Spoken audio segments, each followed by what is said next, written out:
It's time for another edition of the Daily Racing Form Weekend Preview here on SportsGrid. I'm Gino Buccola alongside Alexa, Zepp, producers Mike and Rich in the back, helping us out with everything. We've got another big weekend coming up, Alexa. Right now, this time of the year, it's really all about the Kentucky Derby and the points that all these horses are trying to accumulate along the road. So we'll take a look at two different Kentucky Derby preps. We'll take a look at a pick 5 sequence at Oaklawn. But before we do, just wanted to make one quick mention, Alexa, about the richest race in the world that's going to be run on Saturday morning. Yeah, it's the Saudi Cup over in Saudi Arabia. So $20 million on the line, horses from all over the world going to try to grab that bag of cash. We have a horse who almost won the Kentucky Derby last year, Forever Young, who'll be competing. So very exciting race. I think it's at 12:30 on Saturday, our time Eastern. So definitely you can get the data that you need, the past performances, and all the help that you need for your research at drf.com over at our website there for those Saudi Arabia past performances. But a lot of business for us to discuss in just our quick couple of segments here, Alexa. We want to first take a look at the Kentucky Derby point standings that we have, which shows us, I think, 3 horses in the top 20 that we're going to look at in this race. So this is a really important race that we're going to be talking about and previewing coming up in the Rebel.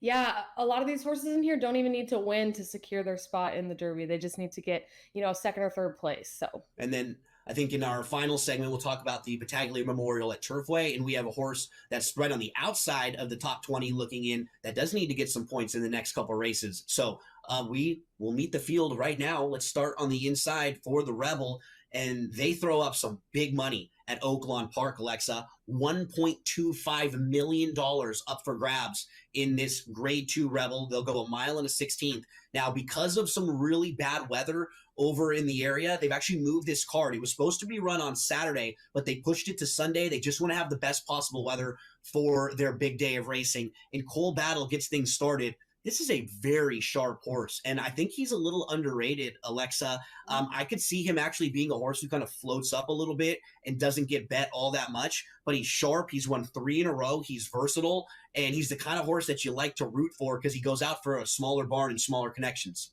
I completely agree. So Cole Battle already has 20 points on the leaderboard for the Derby, and I think he's a very attractive long shot on that winning streak. They've added distance every time to his races so far, and he keeps improving each time. And like you said, he's versatile. He's won from closing from the back. He's won on the lead. So I think he's really developing into himself as a 3-year-old and makes a lot of sense at 10-1. The number 2, Admiral Dennis, goes out for the very good trainer, Brad Cox. Admiral Dennis comes off a win at Fairgrounds. And in reading some of our Daily Racing Form articles that you could find on the website, I think Mary Rampolini takes care of the previews and stuff for Oaklawn Park. Seemed like Brad Cox is a kind of sneaky high on this horse, Alexa. Like he's kind of waiting for a really big performance. So at a fair price, what do you think about Admiral Dennis?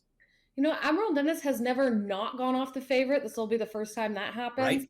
He's won half of his starts. The 2 he lost, I do think he had some excuses. Not the greatest starts in those races, but I think he'll need to improve in here. And this is the hardest competition. So I'm kind of lukewarm on Admiral Dennis. Here's the number 3. Enter Sandman, who I think is the horse to beat in here, in my opinion. He's coming off of a really good runner-up effort. He's actually installed as the 4-1 lukewarm favorite in this field. It just kind of shows you how wide open and how challenging this field is. But I guess my only knock on him would be, Alexa, that he's not all that fast early, right? So he does seem like he is the horse that kind of needs a little bit of pace up front to run at, but he didn't have the smoothest of trips. He came rolling last time out. I think they're going to all have to hold him off.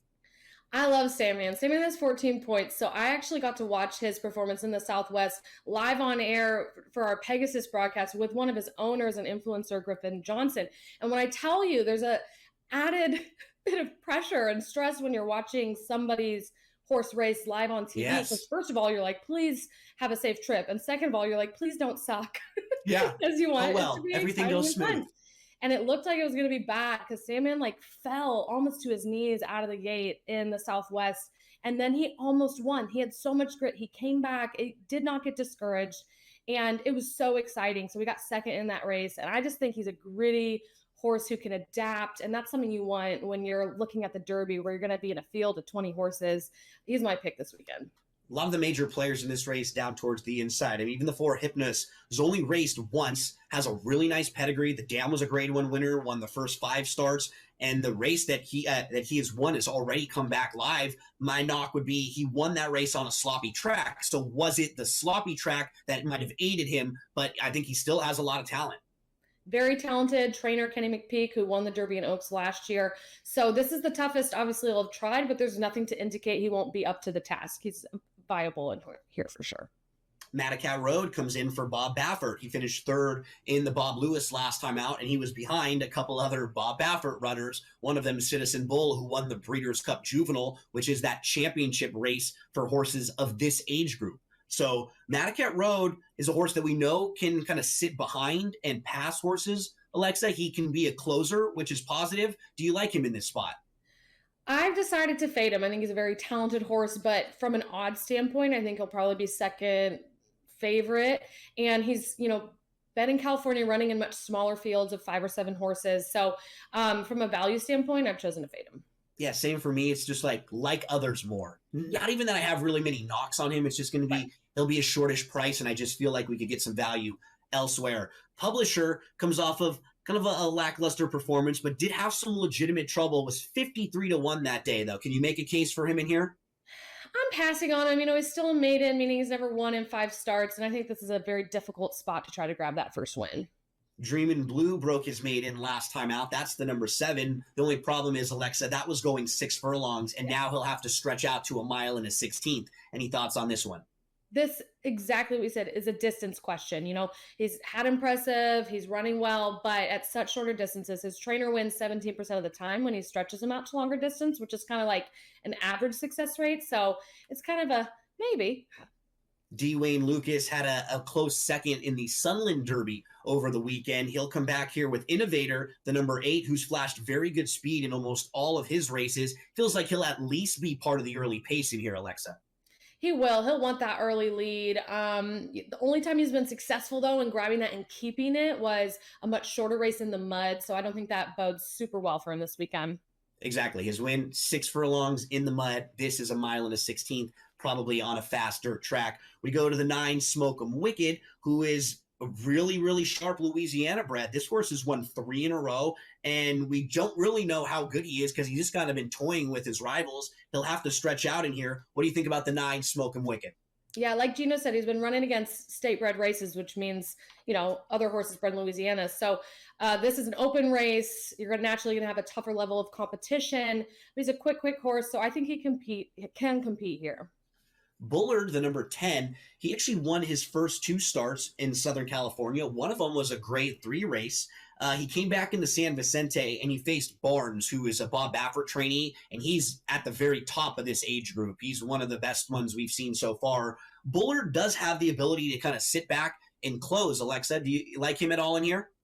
I don't like him from an odds standpoint. I was surprised to see 5-1 morning line. I'm not playing him at that. Speed King won the Southwest, which is one of the local prep races at Oaklawn Park last time out, and he is very aptly named because he's fast. He's drawn towards the outside. What do you think about his chances? He's a pure speedster, and he has the best chance of anyone in here to get to the front and wire the field. So I think he's also going to be a tough player. Brereton's Baytown was just facing $40,000 claimers last time out. This is a big step up. Can you make a case from him? No. Yeah. No. Just seems up against it. Tistastic was 3rd in the Southwest last time out, Alexa. That's the 13. His form isn't that far below some of the better in here. What about this one? I don't think he wins, but I could see him getting 3rd again. He's good at hitting the board. He's a closer, but I think Saman's a stronger closer. Hot Gunner rounds out the field, and another one just feels like they're a bit overmatched in here and just up against it. So we move to selections. Alexa, take us through selections as we get ready for our first break. Yep, I've got Sandman on top of Speed King and Coal Battle for a little bit of a price. Lots of similarities there. I think Coal Battle, the one, might be the horse that gets forgotten about a little bit. If he's 10, 12-1 or so, I think that's a very fair price. We'll take a quick break. When we return, we'll get into the late pick 5 at Oaklawn Park on Sunday, Rebel Day.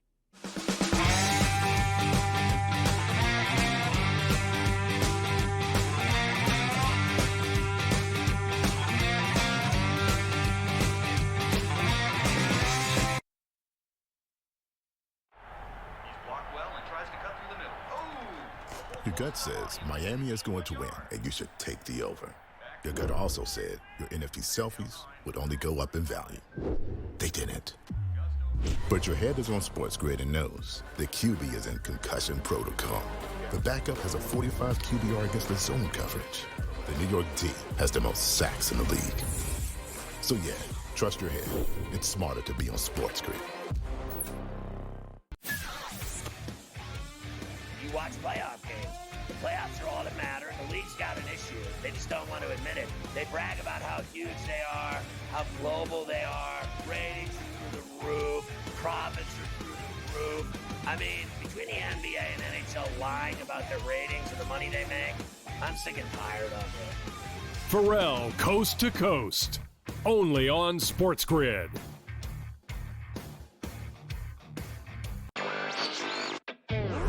I guess this is the battle for second place in the NBA's MVP. It's been Shai Gilgeous-Alexander. He was like minus 250 a couple months ago. Then last month it was 3-1. He is now up to minus 440 here. Voter fatigue is a real thing, but there is a chance for him to maybe go on a hot tear, go on a stretch that maybe opens the conversation back up a little bit. I wouldn't say Shai's completely out of the woods just yet. Newswire, only on SportsGrid. There is going to be an energy to game time decisions that you will feel night in and night out. We're going to go through every single thing, and I've got a great team behind me that's going to help me get the job done. I want this to be the place that people come to. We are going to hit every single one of those markets that you need to know about. There is not going to be a better place, I promise you, than Game Time Decisions. We will have everything at our disposal, and we will use that to our advantage. I'm Kevin Walsh. Tune into Game Time Decisions from 6 to 8 p.m. Eastern on SportsGrid.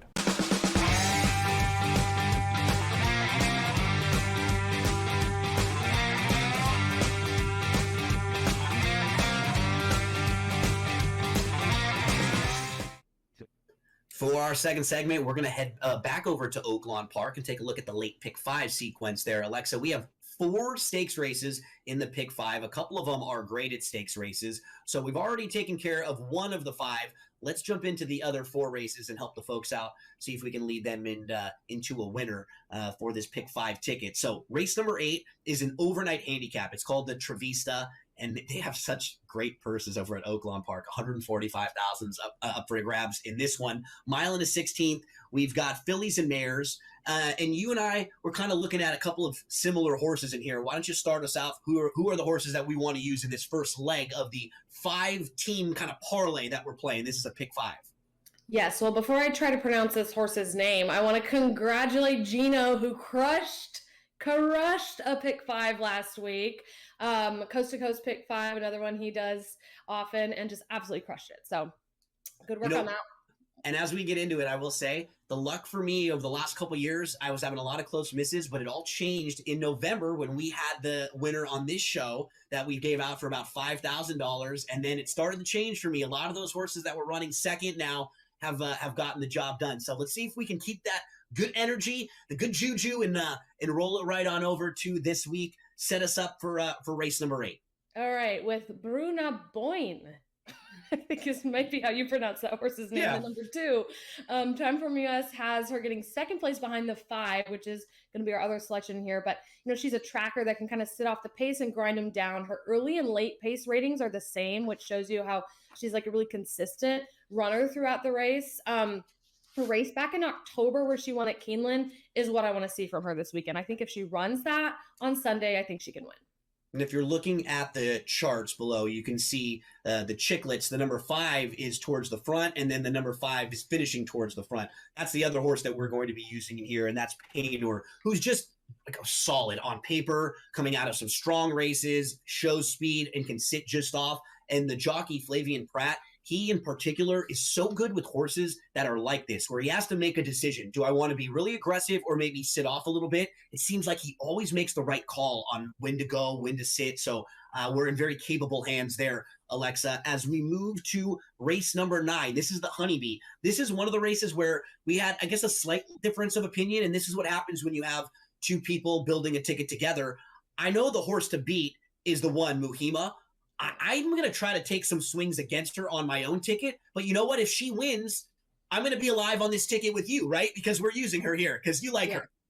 I do like Muhima. You know, like you said, heavy morning line favorite, rightfully so. This filly's undefeated in 3 starts, each time with added distance and improving speed figures. The most recent one was the Grade 2 Demoselle at Aqueduct in December. So, you know, she's fresh, and trainer Brad Cox is great at bringing them back off a layoff with a 24% win rate. He wins 29% of the time in graded stakes races. I think Muhima is definitely the one to beat, but you're not getting great odds. We'll also use the 6, Take Charge Milady, who's 4.5 to 1, is on a winning streak at Oaklawn with 2 wins this year already over the course. That last out was in a stakes race where she won by over 5 lengths with an impressive speed figure. So to be fair, there were only 5 horses in the field that day, but still dueled and passed horses for a driving win. Other horses that we have on the ticket, 2 Necessity, really interesting long shot. Both the 2 and the 3 are 20 to 1 on the morning line. We have them both on our ticket because they've both shown really nice progression. And I'm very interested in the type of trip they could sit in this race, where they won't be right on the lead, but they should be in that next tier, right behind the leaders, and maybe getting the jump on some of the deeper closers. So I think the race could really set up very well for them. The 2 Necessity, the 3 Jenkin, and then towards the outside, I think is a wild card. 5G. Hopefully we're cashing this ticket for 5Gs, Alexa. This one was really impressive, going a mile on the dirt last time out. So we'll spread out in that race, a race that a lot of people might just single in on Muhima. We'll be looking for a price and looking for a little bit of value as we move to race number 10. This is the Razorback. This is a race for some of the older horses. So maybe some familiar names, some horses who you may have seen or heard over the last couple of years in big graded stakes races. Start us off here, Alexa. Who are we going to be using on the ticket? Yeah, First Mission is one of those at 5 to 1 odds. Taking a bit of a step back, maybe in a grade 3, spent most of last year running in grade 1 and grade 2 races. Most exciting and impressive race to date was when he won the grade 2 Ali Shiva at Churchill last May on the Oaks undercard, but has been off since August, but has multiple bullet workouts in preparation for today, and trainer Brad Cox wins 37% of the time when his horses are coming back after an over 6-month layoff. So he really knows how to have them tightened up and ready to perform after their breaks. And we'll also use the 8, Baddest Good Boy, love that name, at 4.5 to 1, the most lightly raced horse in the field with only 2 starts. A late bloomer who really didn't begin his career until the last week of his 3-year-old year this past December, but he really came out firing, not undefeated at 2 starts with seriously fast speed figures. He's got early speed and should also be able to stalk the pace a little bit and grind him down. Kind of sounds like what they would call a horse for like a nickname at the barn, right? He's the baddest good boy out there, you know, in the morning. He's just a bad good boy. He's a major player in there. The one that's a price that we're also going to throw in is the 6 Full Screen. What I like about him, he's the type of horse, he's a little inconsistent, but his ceiling is really high. So that's why he's going to offer you value. He can jump up and you know, be capable of a very, very big effort. Full Screen is in the mix. We'll go 3, 6, and 8. And then why don't you recap who we're going to be using in the Rebel, which is race number 11. Yep, we'll use the 1 Coal Battle, that likely overlooked long shot, Sandman, the closer that I love, and Speed King, the speedster who may wire the field. So 3 deep there, 1, 3, and 11. Hopefully we're 4 for 4 moving to race number 12 at Oaklawn. This is an Arkansas bred maiden special weight race. We're just going to go 2 deep in here to try to close things out, right, Alexa? Yeah, we'll use the 2 Mayor at 4 to 1, who's a first-time starter for trainer Ron Marquette, who's been training really well at Oaklawn with some fast workouts. Yeah, you get a live jockey, Flavian Pratt, to jump aboard. And then the 9, Tiz Marcus. His debut race was really good. He finished 3rd, and I think he can build off of that race. So 2 and 9 to close things out. We can take a look at the Pick 5 ticket. I believe it's a $90 play altogether. We don't have any singles in the sequence, and where we might be a little different than I think the betting public is in race number 9, where a lot of people might just single the one. We have opportunities for prices, and sometimes you want to zig when everybody else wants to zag. Any final thoughts on the ticket before we go to break? No final thoughts. Just make sure to scan the QR code on the bottom of your screen. You can get a free card for everything that we've been looking at here. So scan the QR code and use code DRFSGPPS. All that great data at drf.com. When we return from this quick break, we'll head on over to Turfway Park and talk about the John Battaglia Memorial.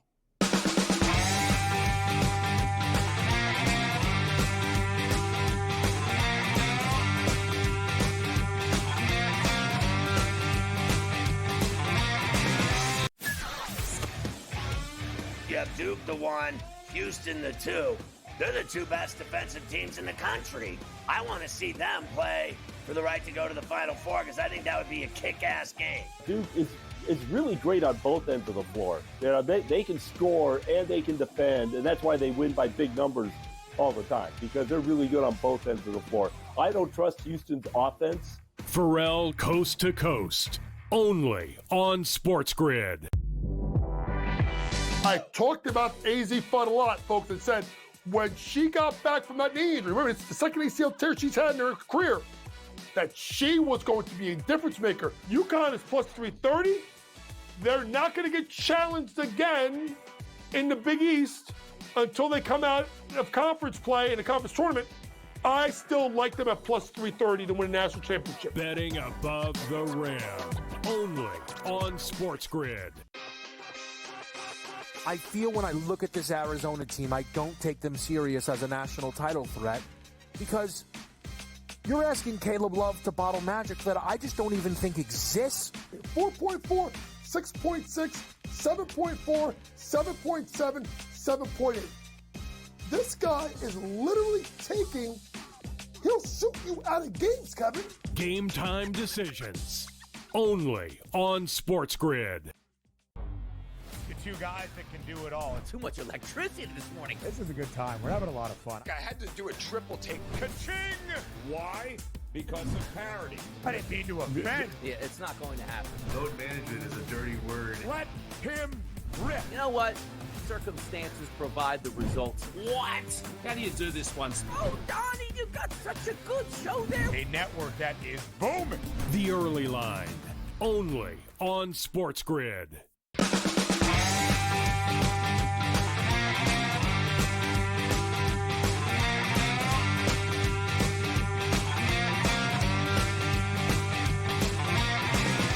For our final segment this week, we're going to head on over to Turfway Park. They've got some Kentucky Derby points on the line on Saturday. For race number 7, it's the John Battaglia Memorial. 20 Kentucky Derby points will be awarded to the winner in this one, Alexa, and points will be awarded to the top 5 finishers of this race. We referenced the horse a little earlier on, and this one will be, I think, the major focus of this race. That's the number 9, First Resort, who was the winner of the Kentucky Jockey Club at 2. I think you have him picked right on top, right? He feels like the horse to beat it here.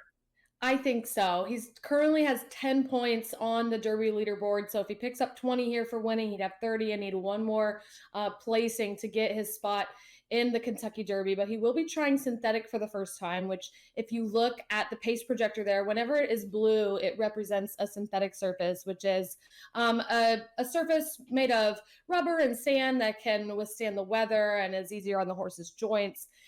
So it's been really cold here in Kentucky, and we have that synthetic surface at Turfway. But like you said, Gino won that big race last November and has been off since then, but is training really well despite having a month off of his training due to the crazy cold temperatures we've had here in Kentucky. But trainer did say he's as fit as you can get him going into Saturday.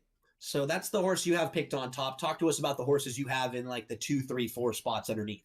Yeah, I have the 10 next in line, coming in hot at 5-1, who is undefeated on the synthetic surface. However, they've all been sprints, so this will be the first race he's run at longer than 6.5 furlongs. But when they switched him to the synthetic surface 2 races back, he really improved so much. So I think that bodes really well for him for this race, but not necessarily as well for the Derby if he does manage to get enough points to enter, since his dirt races have been a bit of a cut below.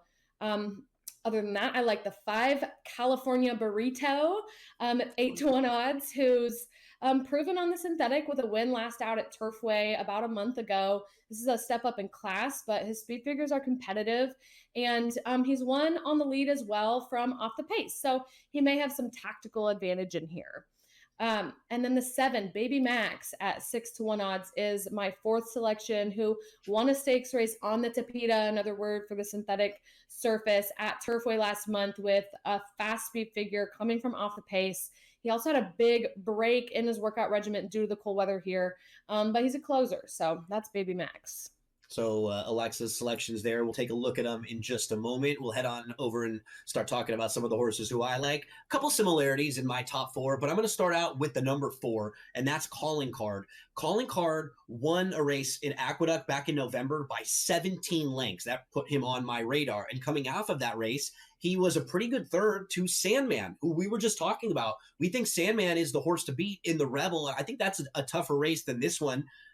Most recently, the number 4 Calling Card ran on a sloppy track over at the fairgrounds, and he just didn't look like he liked that racetrack. It got wet. Some horses don't like it when it starts to rain. I think you can put a line right through that race. You can be forgiving about it and give him another chance. One thing that's a positive, Alexa, when horses have races like that where they just don't run well for whatever reason, the next time out, they're better prices because people are scared off of them. They're looking back and wondering why they ran so poorly. If you can find a reason why, you can actually get some really nice value on them. So the 4 Calling Card on top for me. The number 9, who we just talked a little bit about, First Resort. That's the horse to beat. He's just outside of the top 20 as far as the points are concerned right now. So if he wins, runs second in here, he'll put himself into that top 20, and then he'll have an opportunity to get more points when he runs one more time before the Kentucky Derby. So the 9 in the second spot for me. Then we go to the outside with the number 12, Maximum Promise, who very similar to Calling Card.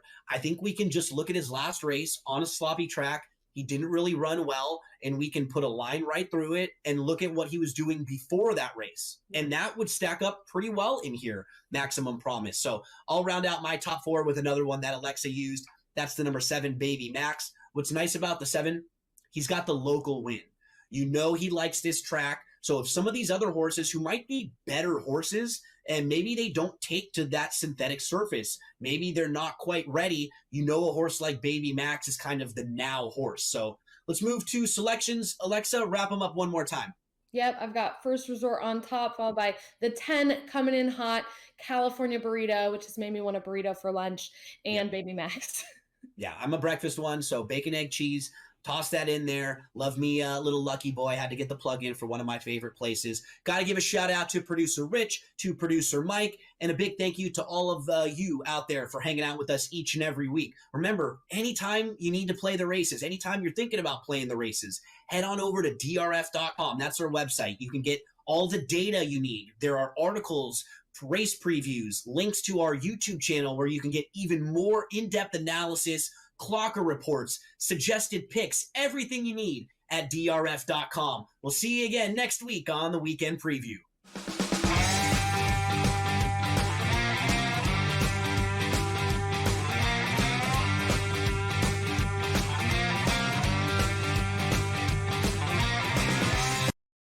Slow play, drum beat grows louder and louder every week, to the point now that they're making overt references to it on the broadcast. So there's plenty of other guys that have to get faster. Tom definitely is more deliberate in his conversations, always has been since he's been on tour. I just think about Joe Scavern, when those two started working together, how their conversations always seem to just keep on going and going. The Smiley Show, only on SportsGrid. At some point, these 80s are to learn, we don't need to hire ex-NBA guys. I need guys with college experience, who's gone out and recruited, who know how to develop talent. NBA guys with no college experience don't work in college basketball. I understand they run NBA-style offenses, but it doesn't mean they can run college programs. Betting above the rim, only on SportsGrid. In a short format tournament like this, like the Olympics, now this is even smaller, only 4 teams, who's got the best goaltending? Oh, final. Only on SportsGrid. 20-34. They are 14 games below 500. Any given night, you have no idea who is going to play for Philadelphia. Embiid has missed so many more games than he has actually played this year. I will not bet on the Ravens to win the Super Bowl. I will not bet on the Ravens to win the Super Bowl. I will not bet on the Ravens because for the last 4 years now, I do it every year, and I want to hit myself in the head with a bat. The early line. Only on SportsGrid. Pharrell has has taken over. Let's go. It's Pharrell. Coast to coast. Steaks, chips, stacks. You and I are going to make a lot of money. It's Pharrell, coast to coast.